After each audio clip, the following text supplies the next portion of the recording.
Hi, welcome back to True Eagle.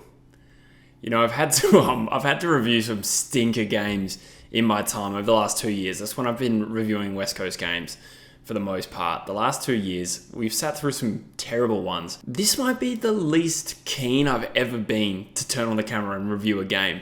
There's been games like the Sydney loss last year where I was actually kind of fired up, right? This was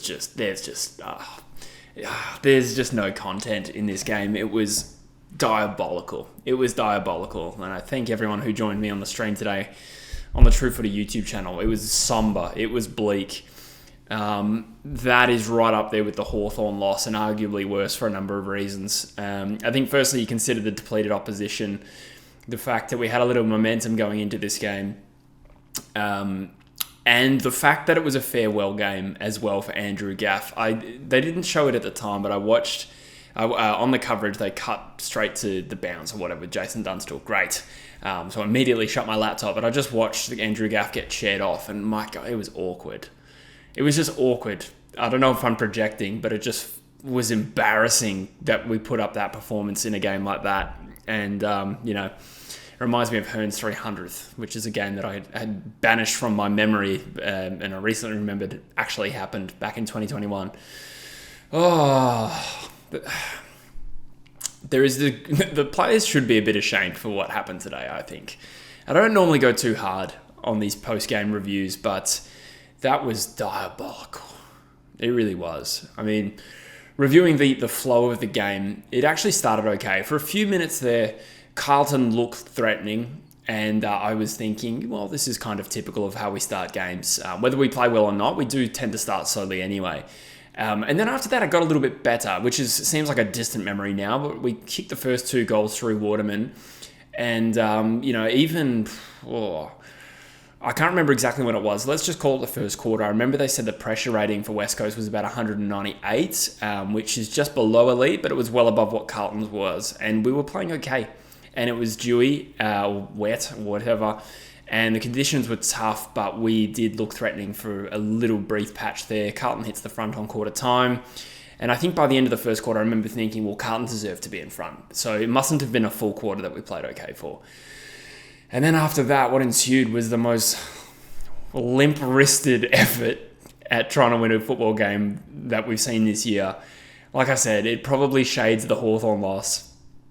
And, I didn't even watch the Adelaide game. I was away. So, reviewing this game, I don't even know where to start. I don't know if there's any substance to it. I made the comment during the week that Jared Schofield probably couldn't do a lot to help his chances in the last fortnight to earn the spot of being senior coach. Because, if we'd won this game, which seems like a ridiculous thought now because we weren't even close to being close to winning this game. But had we done it, there would always been this mitigating factor of, 2 things. The caretaker sugar hit benefit that seems to happen when teams get a caretaker, they play better for a bit. That plus Carlton's injuries meant that he probably wasn't going to do much to earn it. And I hadn't even considered the possibility we're going to beat Geelong next week. That's just almost as impossible an ask as there could possibly be. Like West Coast beating Geelong next week, it's just not going to happen. And I also made the comment that he could do his chances of being senior coach some harm if things got really bad. So to clarify that position, I would say that I don't think this result is a blight on Jared Schofield independently, because all it's done is just prove we're exactly the same team we've been all year. And Schofield inherited that. But in that sense, it does work against him, because that meaningful improvement where we won 2 games, and sure, they were happy memories and great experiences, and I'm glad they happened. They don't really mean anything, especially since we've reverted being exactly the same weak-minded team we've been. Let's call it this year, the last 2 years before that. Hard to incorporate all that as being the same story.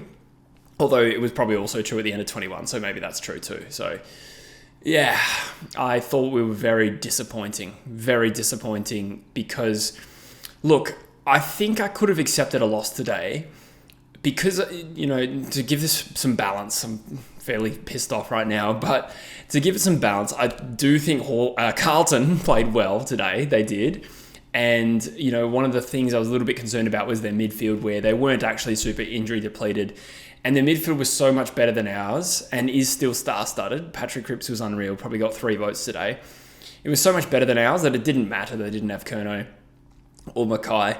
it didn't matter. And so therefore, just purely because of the injuries is not the reason I'm pissed off. It's just that we didn't even challenge them. After quarter time in particular, how long did we go without a goal? I don't know. We kicked one goal for the next 2 quarters, I'm going to guess, off the top of my head, maybe 1 goal at the end, something like that. We were in serious danger of our lowest ever score at Optus, which I think we just beat in the final seconds or minutes. And the only other, I think the previous record was against Hawthorn earlier this year, so that's nice. But it wouldn't have mattered if we'd scored 30 or 34 in the end. The results are still the same, and I'm so disappointed that they dished up their effort. We were more experienced than them.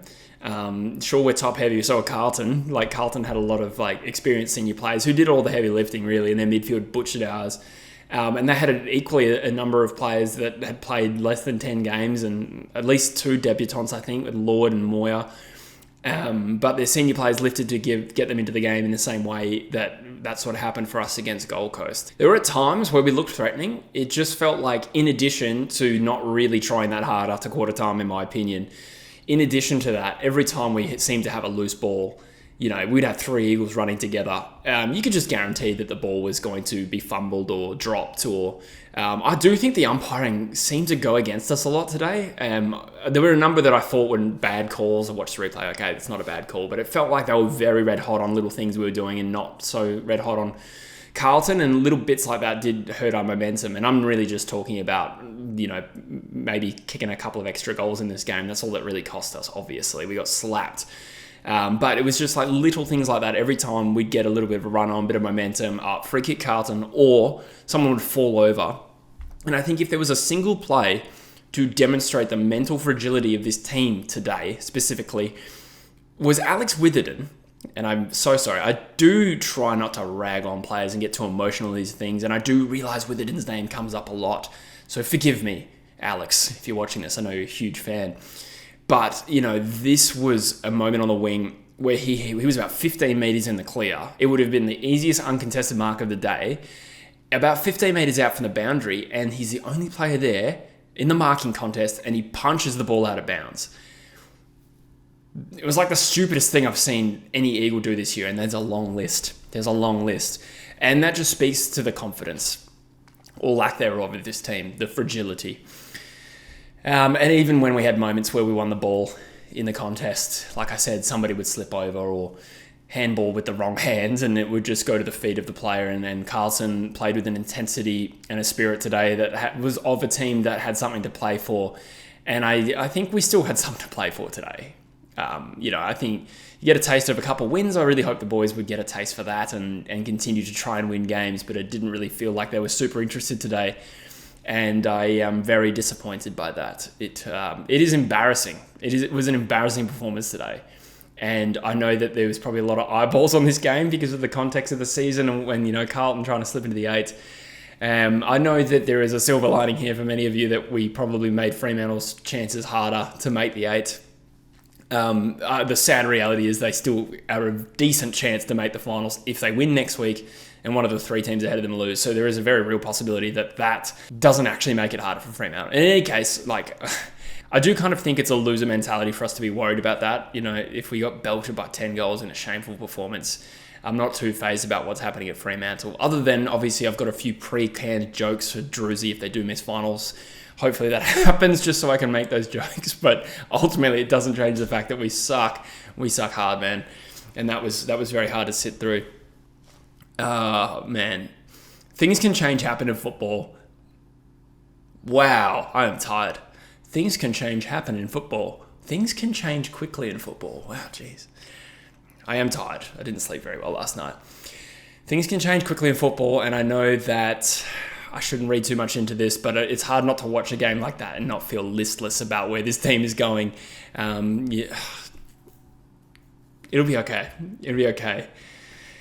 I know there's probably going to be a thought around why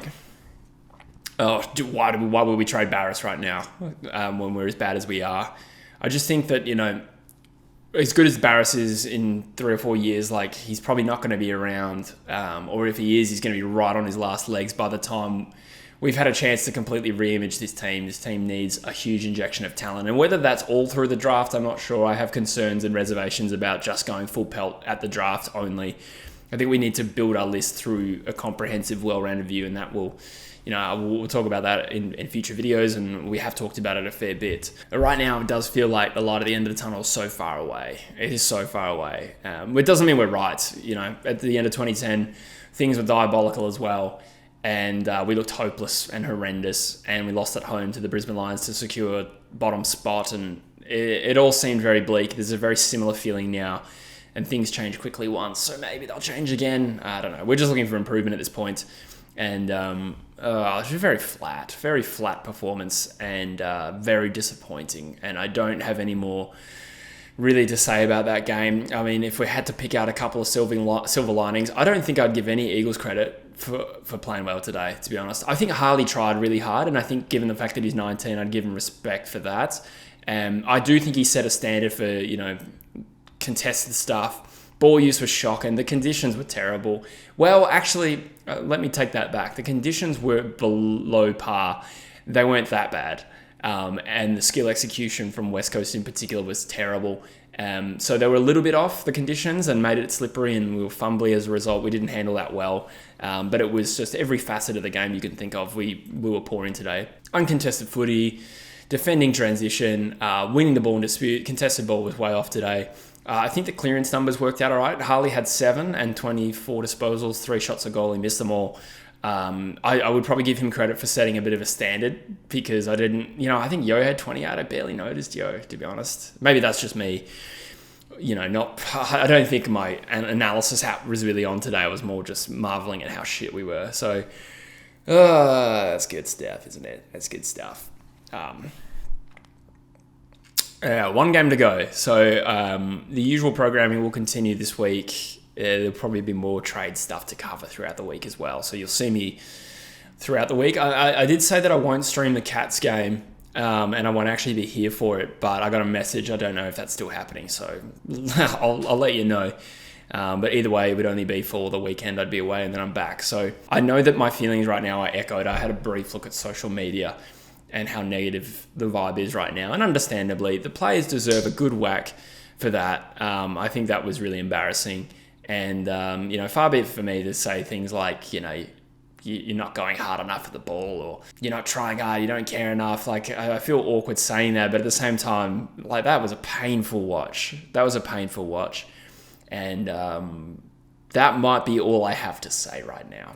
I thought about leaving this review a little bit longer, so I had time to decompress, emotionally detach a little bit, analyze it. But honestly, I'm not even going to bother looking at the stats. I've had a once over of them, got butchered and everything. We were embarrassing, not happy about it, and I am sad.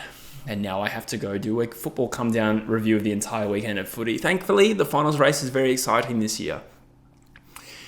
So that's great. All right. Thank you very much, guys. Let me know in the comments what you thought. Please do. And please, someone soothe my anger.